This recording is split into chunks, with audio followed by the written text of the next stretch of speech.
Hello and welcome to Mediumship Matters with me, Hannah McIntyre. I am incredibly excited to be bringing to you today an interview with one of my heroes, Gordon Smith, who has agreed to come on. Yes, the Gordon Smith, Oh my God. author of 23 books, Britain's most accurate medium, and great inspiration to people all around the world with his incredible abilities and his teaching. Hi, Gordon. Hi, Hannah. It's a pleasure to be asked to come on. I'm really, really excited to have you.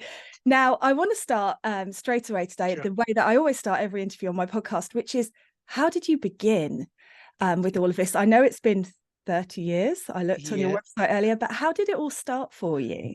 Well, I suppose really it started when I was about 21, and a colleague in the hairdressing salon where I worked, her brother died tragically in a fire.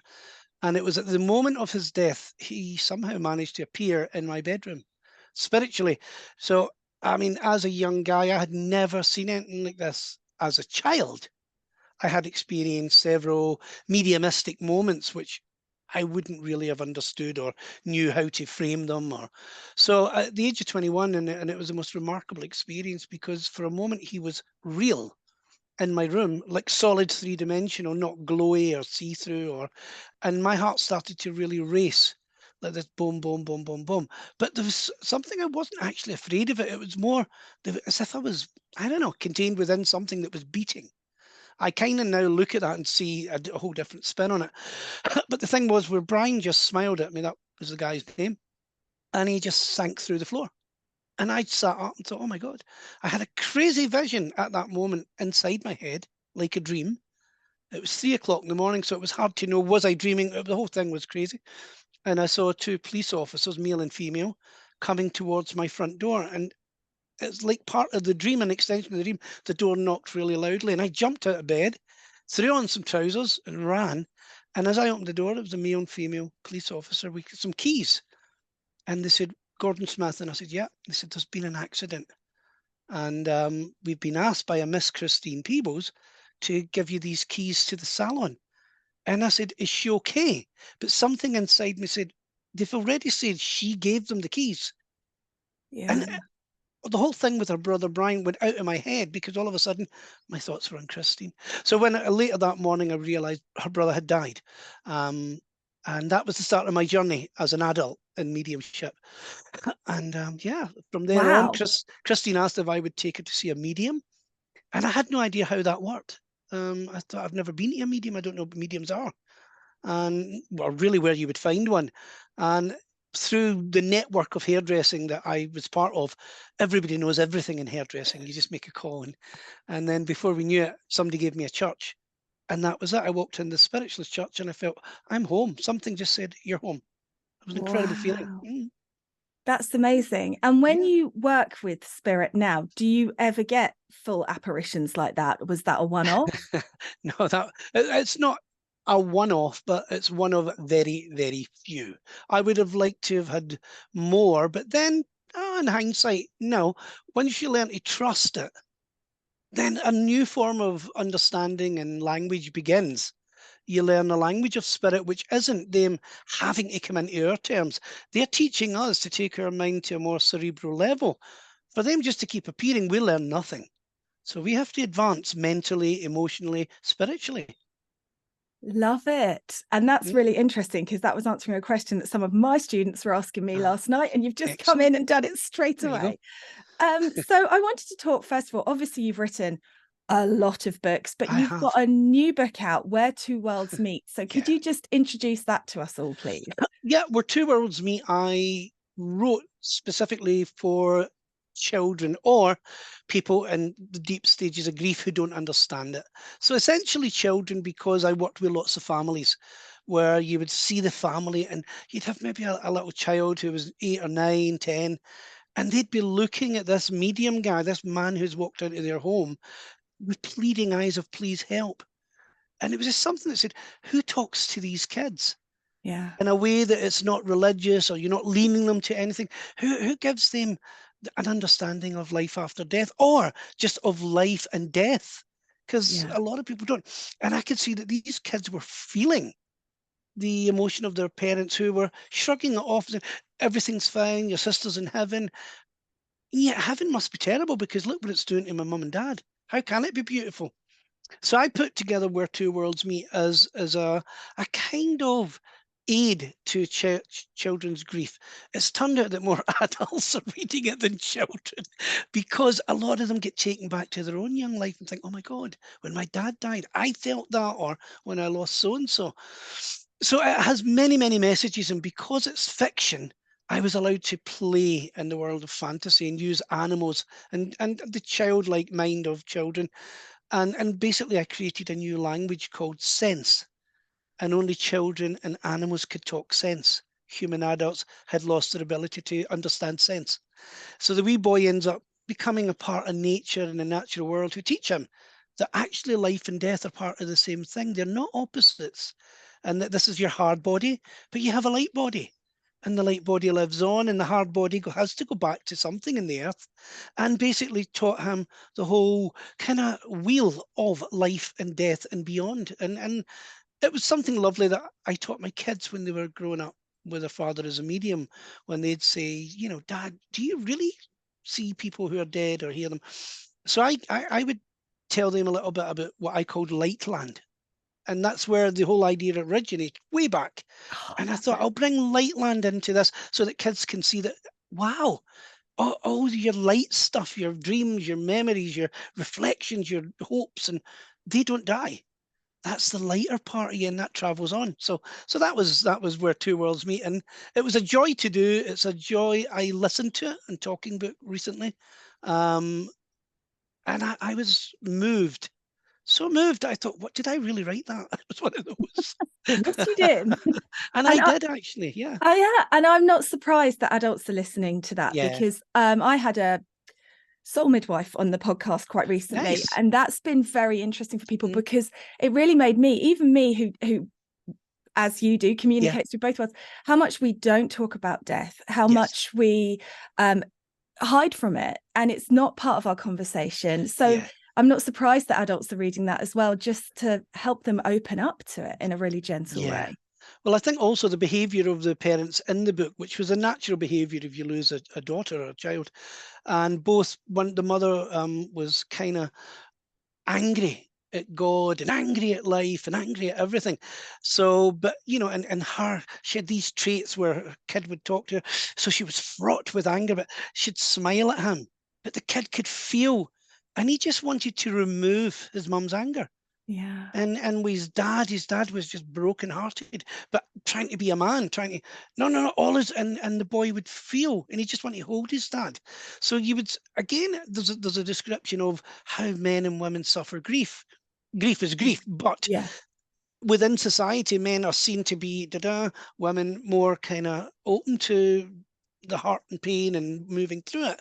But I wanted to show that from a child's point of view, Yeah. so that they would, when we do have a loss and there's kids involved, how to treat them in a way that we are not giving them information that's going to be overwhelming for them as a child, but we're giving them enough information to say, this is why I'm not the way I usually am right now, Yeah. because I'm feeling something, and I've not got words yet, but just know this is not to do with you, this is me and how I'm feeling. So there's a whole kind of evolution of emotions, because the biggest part of the book I spoke to a lot of child grief counselors and things, Mhm. and said, what would you like included in the book? And they said, oh, talk about emotions, would you?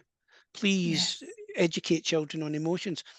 So I created a standing ring of stones, and I called them the mood stones. And every time the wee boy went there, he would feel different moods. And he took his parents there to let them see the stones. And of course, when his mum touched this particular stone, he could see inside her heart. And it was just anger, rage. And when his dad stood in one, he just heard tears. So these stones, so that the boy could actually understand the changes. And so he realized, I'm taking them to the happy stone. And Yeah. they got giddy and they didn't know what to do, and grief with happiness, because that made them feel guilty right immediately. They were, so all of these things that I've studied in the many years I've worked as a medium and trained and still train. Grief is a big thing that a lot of mediums themselves don't even look at. They look at the result of trying to help people grieving, but a lot of them don't have knowledge when they go into a situation, what type of grief they're dealing with or what extent the grief is at. And it's so important for mediums Yeah. to learn. Absolutely. And I remember having a reading with somebody once, and I brought through all the evidence, and she Yeah. said, well, yeah, that's all right, but that doesn't help me. He's still Yes. not here. And and, Yeah. and I was Mm. floored because, Yeah. you know, so there is that expectation, I Yes. think, for mediums that we're going to take it all away. And obviously we can't, because No, it we is a can't. process that people have to go through. Fascinating. Mm. So I know when you started, I've heard you saying that you were made, for want of a better expression, to focus on healing for Yes, quite a long time. I How was. do you feel that impacted your development? Well, I think it's important for people, mediums especially in development, to understand the process of healing, because I realized I was healing myself, or my teacher was guiding me to heal myself at the time, because I was in my early 20s. I had 2 kids, and life had been a bit messed up. So in order to be a medium, you have to unravel a lot of your own stuff. So in the healing classes, I would be healing people, but it would reflect on, oh God, I remember that happening in my family, or this, oh my God. So then you would start to look at, am I actually feeling their thing, or am I feeling mine? And you Mm-hmm. learn to also understand what was your pain and what was somebody else's.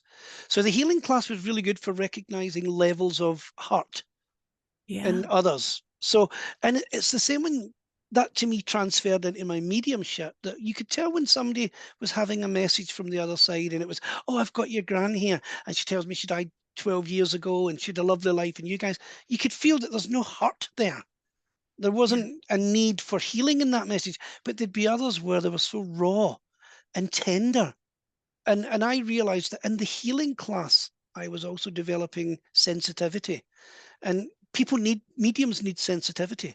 So in many ways, you need to be psychic to a point to understand the people you're working with. That's the tool you bring to it. And I understand that the teacher who taught me, they talked about psychic mediums back then, Mm-hmm. because the medium themselves was a psychic. Mediumship was an extra faculty that you developed at a higher level. Yeah. So if you were a radio station, I've often said, you already come with AM. That's, oh my God, I can read this room. Oh, there's something happened here. Oh, that person's sad. So that's your sensitivity or your psychic abilities, which you have inherent. I had them as a kid. And then the mediumship, you were learning to add FM. You were getting it to a wider frequency, and you're picking up on finer energies, the spirit world. But you would relate to them in the same way. Instead of that lady's hurting, oh my God, the spirit lady needs to talk to that lady who's hurting. And you would put them together, and then you would feel the healing quality, that, wow, when that and that come through me and get that, then there's an absolute healing. And that to me is what I've always done with mediumship, is looked for the healing. I don't look to be right or accurate. I just look to heal. So it's Amazing. healing mediumship that I do more than anything. Incredible. And yet you are incredibly accurate. And so do you feel that that accuracy is something that you have naturally? Are you quite a scientific minded person? Would you not be happy with the kind of woo woo non-specifics, or is it just, how's that worked out for you? We're non, I like that actually. I will use that if you don't mind, Hannah. Yeah, It's have gorgeous. it. We're non-specific. But no, I think because of the mediums that I was watching as I was developing, and there was a kind of big percentage who that was what mediumship was. It was just, you had to be accurate. No medium, and when I started, could ever throw something out to an audience. That would never have been heard of. To say, can somebody in the room? That never would have happened. You either had to start with, I've got a Mrs. McIntosh, and she tells me she died, and da da da da da, and you stay with that lady. You don't change her. Whereas some people say, and you can take that, and you can. And I often think, well, if 10 people have spoke to you, and which spirit are you dealing with here? Hmm. And I don't understand it, that they can, and one wee boy in Denmark once said to me, yes, but it's a better show. And I said, oh, sorry, you call it a show. So immediately, and I just said, okay, but fair enough. That's, if the world changes to that, then, I'll welcome it, don't mind. But no, for me, it was a sense, this is your sensitivity again. You got drawn to I need to speak to you. I would say to that, oh, I still do it today. And as you do it, that's where your trust comes in. You have no Mhm. idea what's coming next, but you Yeah. know it is. And there's nobody else in the room, just you and that person. Forget all the other hands. They don't exist to me. It's that person. I have your father here. And it's the minute they nod and then something else comes out. And I'm not even trying to be anything at that point. I'm just staying in that link. Because the development I did, Hannah, was to sit in the power, let the spirit sit with me for the whole time so that I could hold the space of mediumship open for them to give messages, not me. I don't give messages. And this is where I tell people when they say, you know, they get somebody saying no to them and they go home and they obsess over that word. To me, no is just a yes they haven't realized. I do not, because it's not about me. I, Yeah. it's with spirit, and I take very little part in these demonstrations. I turn up, take my body there, and let the spirit world do the rest. And it's not about being right or wrong, because I've already done that with spirit for years, showed them, my trust in them. So I trust whatever they say comes through, especially if it feels real. Then I leave it with people, and then they come back and say, "Oh my God, this happened. You told me that." I didn't tell you anything. Your son did. And Yeah. oh wow, wow. So I'll say, well, that might be something nice to look at. Your son actually knows things from a different perspective. So yeah, I don't, I really don't compete with people who say, but don't you think mediumship should be? I think mediumship should help. Is my simplest thing I'll ever say to people. It should help. It should be a Amazing. quality of helping. So And I think from the point of view of being a sitter, it is a high pressured environment. It's a bit yes, like, trying to make your loved yeah, ones your specialist subjects, especially in an audience scenario, because everyone cranes their neck of round, course don't they do. they, to Yeah, look at you, yeah, and your emotions are rising. And so in that moment, you do yeah. sometimes say no to things because you're Yes, just panicked. You can't. absolutely. And because again, the medium is delivering the message. They're not creating the message. One of the great people in my life was an old medium called Albert Best, who was a bit of an influence in my life. And Albert, in his day job, was a postman. And his night work, which all our mediums back then, we all had a day job. We had a life away from mediumship, and that also was good. But Albert would deliver mail during the day and then deliver spirit messages at night. And he was the most accurate medium I'd ever watched. He was incredible. But one of the times he said to me, "Son, remember this." He says, "We only deliver the messages. We don't write them. We don't create them." He said, "Just make sure you get them to the right letterbox." That's true. Just get your information to the right person. And you know that, you feel it, trust what you feel. Too many people do, I do this spiritual thing, and you think, what do you mean by that? Because a spiritual thing is actually helping people. That's all it is. Yeah. My mother never believed in any great God or anything, but she was one of the most spiritual people I know, because she made soup for the poor. She gave clothes into places. She took people in when they had nothing. Now that to me is spiritual. Hmm. Not saying I got the name Edward in a message. I mean, that's just silly. you know, Yeah, for to sure. call that spiritual is nonsense. Real spiritual is when you genuinely care and have compassion about the work that you do. That's really caring. I love it. Now, I know that you're a very humble man, and I can already tell that you're but would you be willing to share an example with the listeners about when you have done some epic accuracy? Oh God, it's hard to know. I can give you an example. Uh-huh. Oh, there's Oh, but, loads. yeah, I was going to say, I bet you've got tons. When I saw you in London Uh, 10 years ago, probably more, Possibly, uh, yeah. um, you went direct to somebody in the audience and you were talking to them about a fox at you described their sliding doors, and I bet you don't even remember it. You've No, done I so don't. many messages. And honestly, it was like that lady had been struck by lightning. Her whole body responded to you saying Yeah. fox. And I thought, there you go. That is Well, I mean, I suppose it's when it's something like last year I was over in Tokyo, and I don't do so much demonstrations as I used to. I used to do it every night. So now I have long pauses between them, which is good. And it also means that I keep my mind really strong for when I do it. I love doing it. So gone over to Tokyo. I hadn't done a dem for quite a few months, and COVID before that. So it's only been on Zoom. And I thought, oh my God. And I don't get nervous about demonstrations. And I thought, I feel all of a sudden, I feel this sense of trepidation. And I thought, that takes me back. And I thought, well, Spirit, I just have to trust you. And my translator said, do you do anything before you start? And I said, not normally, but now I'm worried. So I'm going to worry for a while. She said, but you're joking, aren't you? And I said, yes, I'm absolutely fine. Don't worry about it. When I get up there, I'll be fine. And as soon as I started, because the lady's translating for me, so I thought, keep the brief short.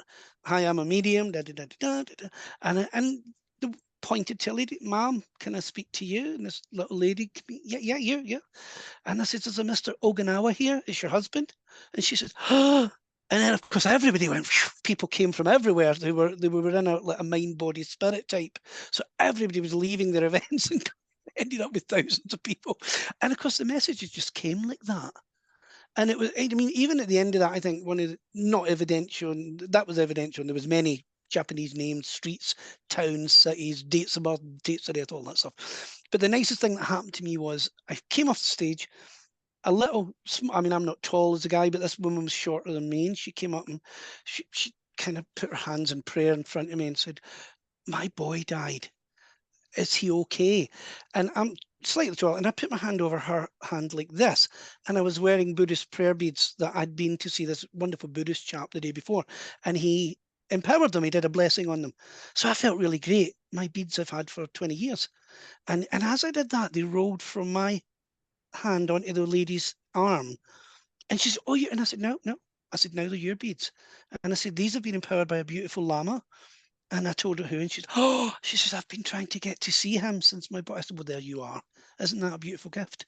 And I said, take that from your son. I can't give you a message because I'm just not tuned in anymore. Yeah. But please accept that. And my translator said, you just said to me yesterday that was the greatest thing you could have got, your beads. And I said, well, I'll get another set of beads and somebody else will do that. I said, that'll mean everything to that woman. And I'm sure it did. She did Yeah. write into people later to say she couldn't believe it, though she never got an actual verbal message. She felt that was the greatest message she could have got. Something to hold, she said, to hold something that she feels her son gave her was very precious. So That is incredible. again, for me, spirit work in so many ways. It's not all about standing on a platform giving da. That is a Yeah. part of it, but the other part is just trusting your life, that you're in the right place at the right time with the right people who need what you can give them. That's an It's, incredible story. Thank oh, you. there's I'm hundreds and really glad hundreds I of asked those. now. So you work with helping parents heal. Can you Yes. tell us about that and your work there? Yeah. They're a wonderful organization with masses of people, I think several million people who are members, all, as the name would suggest, parents who have lost children. So as a medium, I always like to be able to refer people to other organizations or places I truly believe in, because sometimes your work as a medium can only take people to that part of the road. So it's nice to have somebody like Helping Parents Heal who can take parents that you've worked with and then bring them into their fold. And these are the most wonderful, kind, loving people, full of compassion, and they've all been down that road. So Mhm. it's like that. And yeah, they're just magical people, and they're a great extension of mediumship, I would say. And so I will do mediumship for them, do Zooms where I talk to the families, and I've gone out there and did live demo. I did that last year, which was utterly incredible, Wow. because I was asked to give a talk. But when you see like 900 families, not 900 people, 900 families, all lost kids, and I thought they don't want me to talk to them. Everybody's talked to them, and I don't want to talk to them either. I want to give them something. So, Yeah. and it's, if you can't work in a room where 900 families have lost children as a medium, you're not a medium. So for me, there's no preparation. You just go up and talk. And some of the most beautiful things happened that day, incredible things. It really was, there was this lovely man who, the part of the message, I said, I see your hand rubbing a little blonde boy.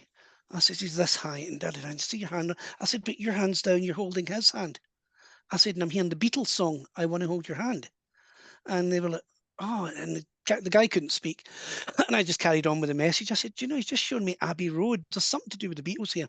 And later that night, I was in the bar, looking at the other spirits and seeing how they were getting on. And a lot of the fathers from Helping Parents Heal came in to the bar. And one man happened to say, may I show you something? And I said, you are allowed to talk to me, because a lot of the mediums were kind of, some mediums get a little bit precious, but I don't. I'm right there with the guys. And the fella said to me, you know, Gordon, he said, what you said today was incredible. Can I show you something? I said, sure. And he pulled his sleeve up and he had a tattoo of Abbey Road and him and his son walking over it. And he said, that was, I said, oh, was you that guy? And I said, there were so many people, I couldn't Yeah. distinguish who I was speaking to. So he told me the whole story, and it was incredible. And I Want to Hold Your Hand was the song, and Oh, God's sake. And then the photograph of him and his boy and him hold. Oh, it was just beautiful. So things like that, you see the value of mediumship. And from when I was quite young, I worked in Italy with Italian families who'd lost children. So my whole story as a medium, a lot of it has been trying to help people come to terms with a stage of grief. I now realize I cannot take away grief, but I can give people tools to hmm, work with what they've got. And as a medium, that's as much of a role I see myself in. Now, if somebody feels that message changed their life, that's incredible.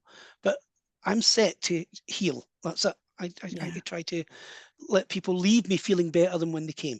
yeah. And I don't reach for the stars in that one. I just let nature take its course. Providing a bit of hope Yes. in Yeah. a Where there's very, hope, there's a way. yeah, very Yeah. dark time. So, if I may pick your brain now, Work away. what advice would you give people who are right at the beginning of their journey and just starting to explore their connection? I think the first thing I would say is, why do you want to be a medium? Ask yourself that question. That's a big, important question, because a lot of people arrive at it these days for very different reasons, I feel.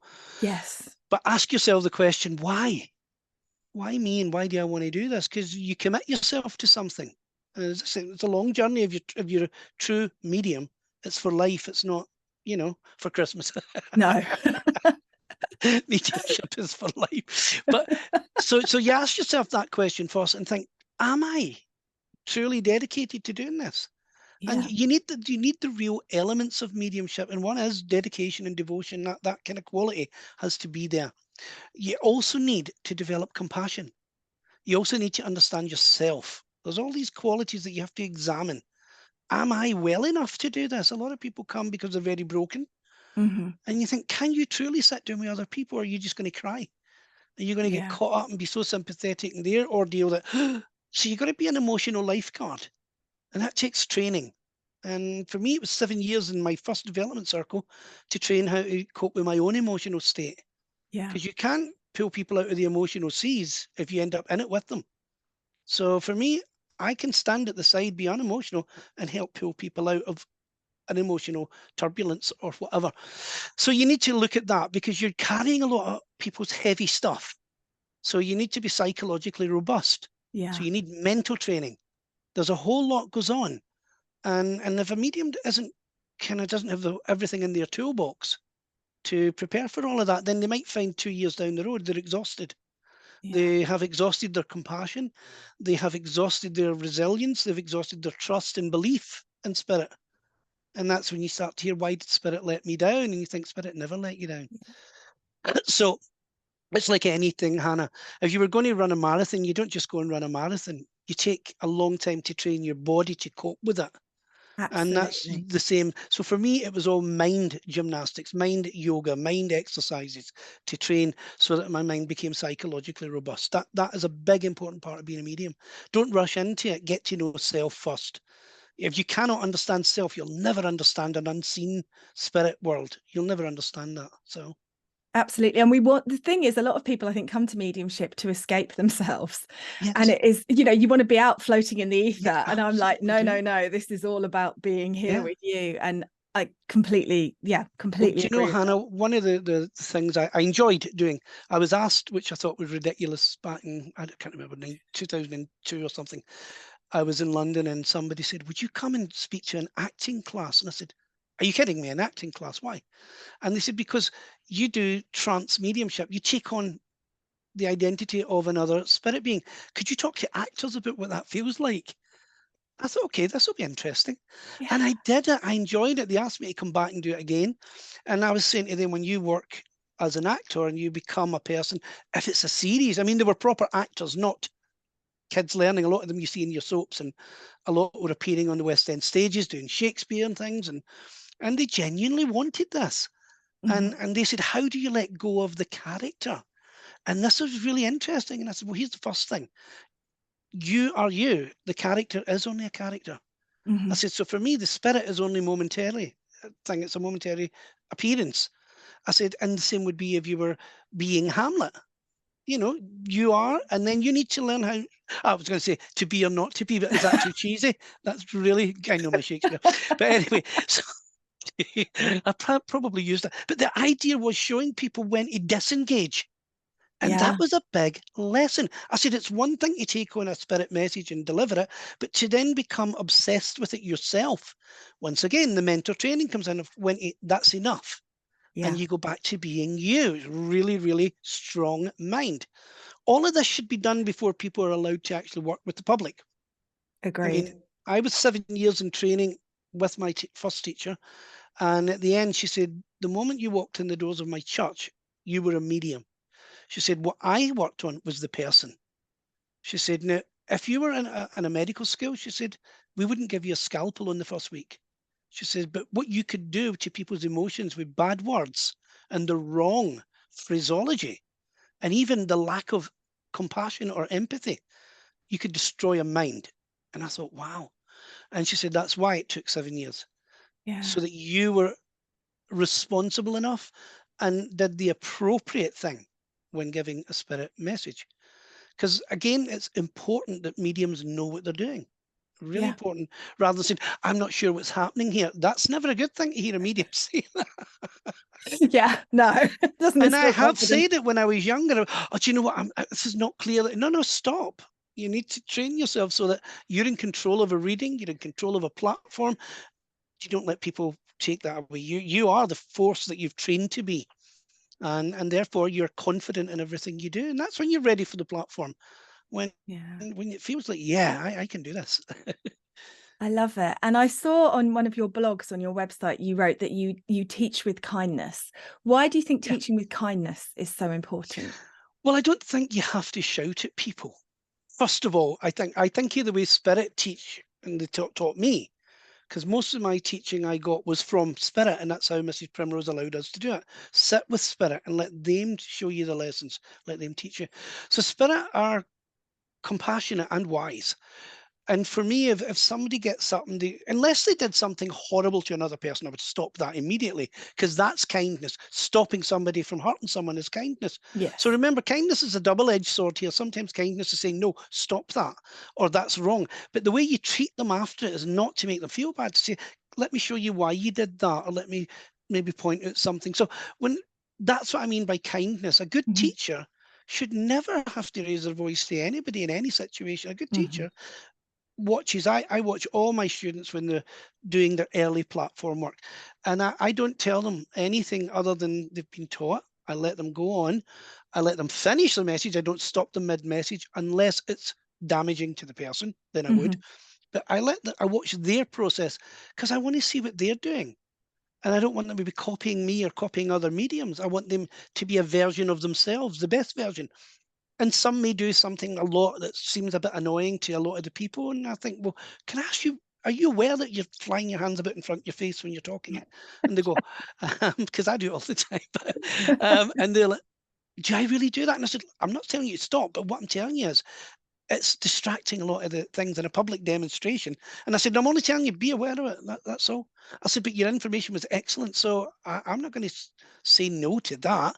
And I think it's nice to have good conversation with people Yeah. and explain to them if something's right, what's right or wrong. If it helps people, it's right. If Yeah. it doesn't help people, then find out why you're not helping people. So, but again, you Absolutely. don't need to destroy people. I think the whole idea is being generous to them and also having the answers that they need. Well, if I'm doing that wrong, can you show me how to do it right? Sure. You have to have something to replace it. You can't take away somebody's crutch unless you're going to put something there in its place. Yeah. And again, that's fair teaching, but you don't need to be horrible to people. No. Agreed. Agreed. And I also saw that you encourage your students to experience altered states. I know you were just talking Yeah. about trance. Why do you think that's so important? Well, for me, that was probably the thing that helped me overcome a lot of my fears when I was young. Fears of death, because as a medium, you don't just inherit a lack of fear of death or dying. You have to work to it. Even mediums have that as your people. But the more you work and the more, you see things, it was the way I was developed, was to sit in the power and try to let the spirit come close to me. So to do that properly, you have to alter your state. So you go into this, what I call thin place between two worlds. The same place you would go to when you were waking up from a sleep, and dreams affect your mind at that point, or something. So you learn to do that while you're in a waking state, so Hmm. that when you do a reading for somebody, I very often, words are coming out of my mouth, but I'm still very, coherent. But at the same time, I've let go. It's almost like self-hypnosis in a sense, I would imagine, Yeah. that it's just flowing from you, and you're happy with the flow. And when that happens, it's because I've trained to go into that.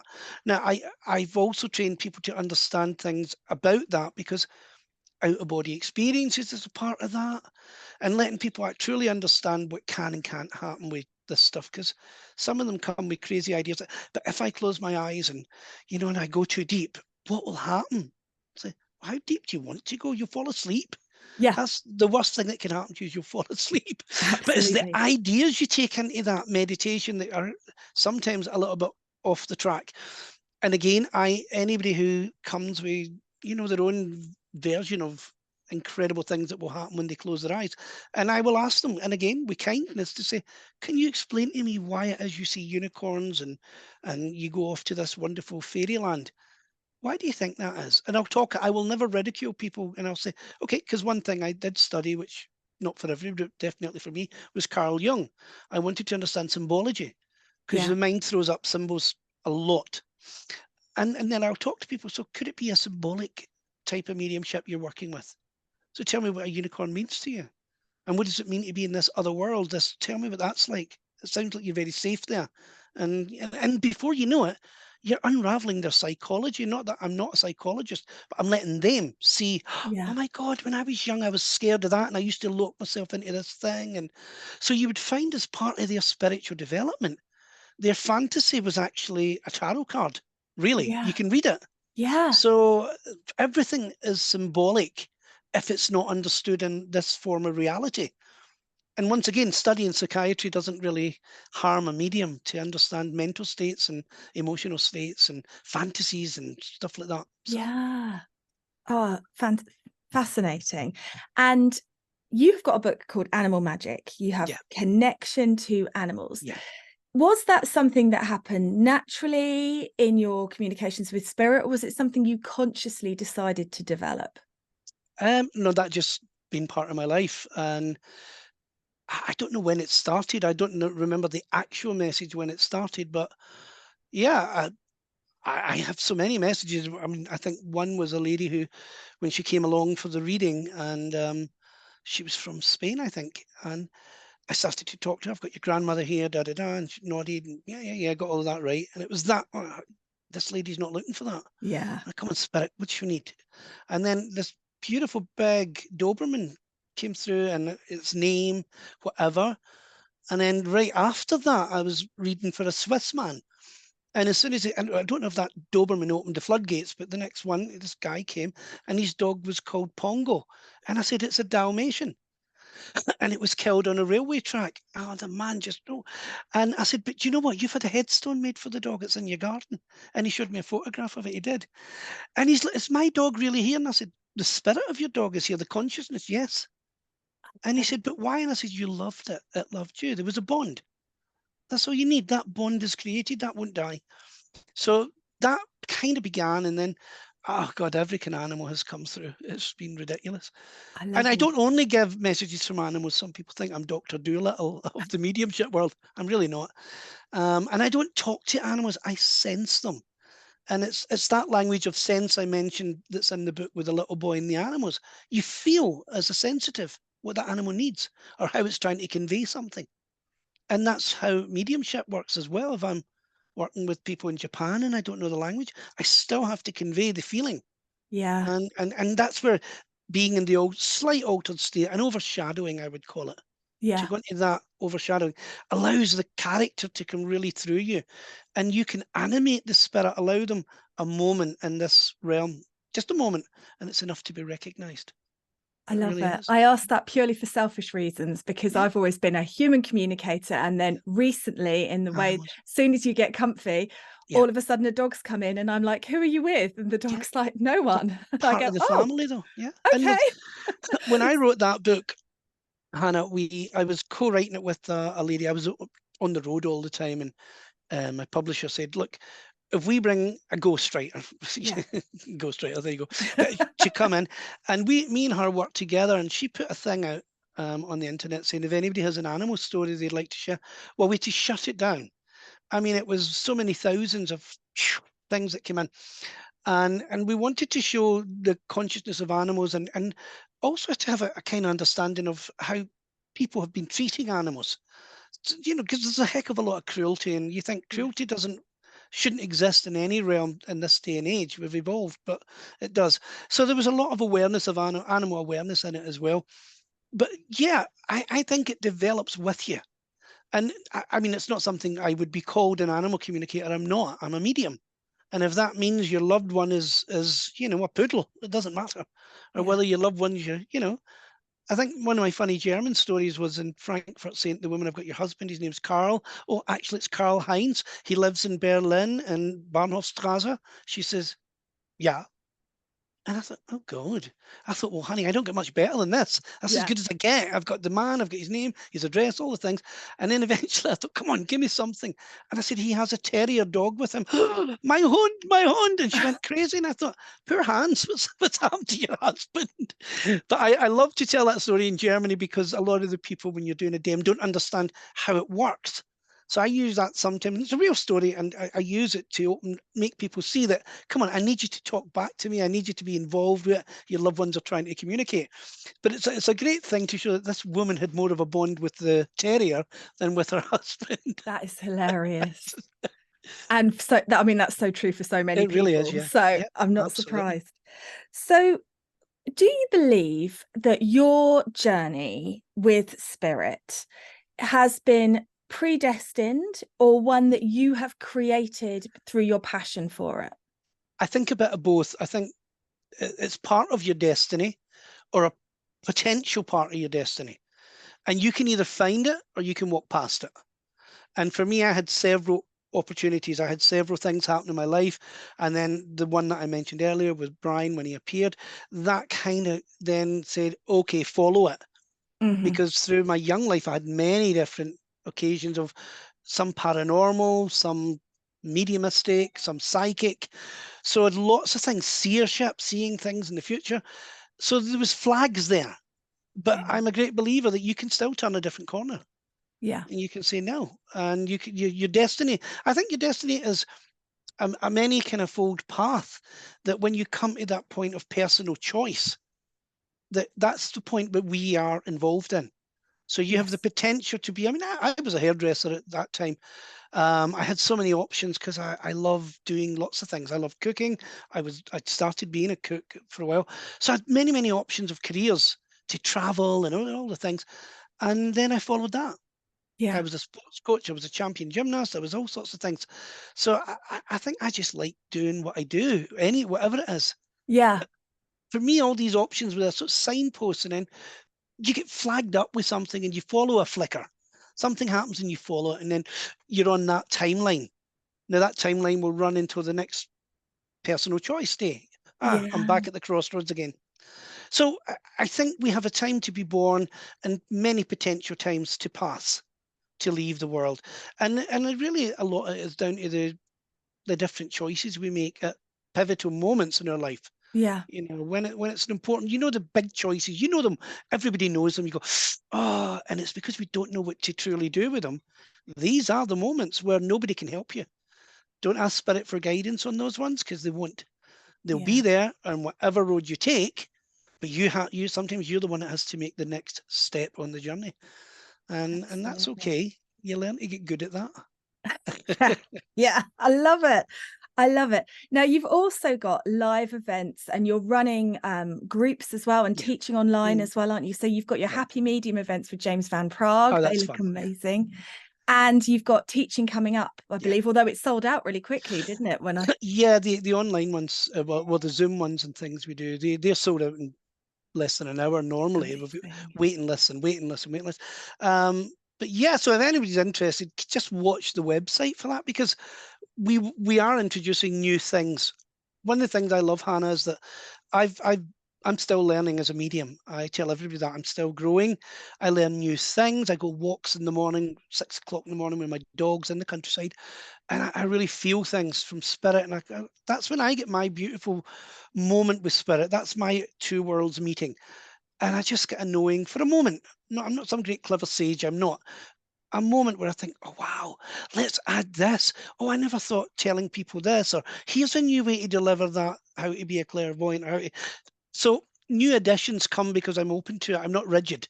Yeah. And I think as long as you're flexible and open, you'll keep learning. And that's one of the things I love about it. So Yeah, me too. lots of events, and there's online courses. I work with a big company in Switzerland called Unity, and Unity run a lot of online courses, and mine's is, I've got several there. In fact, James and I are going to film one, how to improve your mediumship. Yeah, maybe we can do Oh, that nice. together. That'll be fun. Yeah. That will be fun. Mm, Amazing. Well, thank you so much for welcome. taking the time to talk to us today. It's been absolutely, I knew it would be great. Well, And I love your down to earth, just this is how it works. Let's do this I approach don't to have another mediumship. gear, Hannah. I really don't. Well, it's great. And I will obviously put a link to your website in the show notes so all Cheers. the listeners can check you out. Thank you again. Hannah, you're a star. Thank you. God Thank bless. you.